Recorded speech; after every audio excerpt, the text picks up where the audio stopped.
omusango gwe bamuteekako gwa ekisinzo bazibuwalira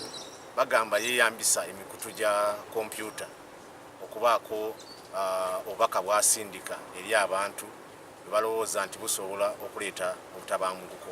oba okukyaya omukulembeze w'eggwanga lino nga gwali gwekwata ku kutta kwa Honorable Abiriga. So nkikakasa omusango ogwo bwe olina okubeera ne gadgets omuntu ze yakozesa state tezirina, so obujulizi buno siraba ngeri kibasobola kutuwanga era ndowooza bali mu kutumalira budde kooti enne katulinde tumanyi nti olumu obujulizi bamanyi okukonjaringa katulabe nga 3 kwolwo tuyinza obutamalayo kye tugenda kukola naye kwolwo kye mbakakasa tugenda kusaba omusango guno gwogwe kubanga tewali bujulizi bali mu kumala budde bwa member of parliament wa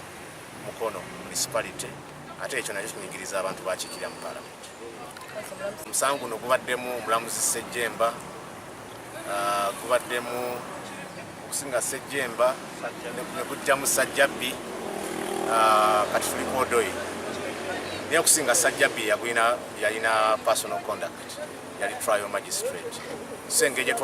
yali teyakyusibwa taliiwo mulamuzi omupya tugezezaako tubikola bulijjo mu mateeka tuliconsilinga diaries netugamba tulowooza nga 3 kulizaako emisango gino gya criminal olwokutaano asinga kuliza civil matters ekyo lwaki tuproceedings olwaleero. Omubaka abadde atuuka naye bwe tumubuulidde nti kireconsilinze between the bar and the bench n'agamba talaba lwaki atuuka wano naye ng'abadde ready okujja mu kooti olwaleero.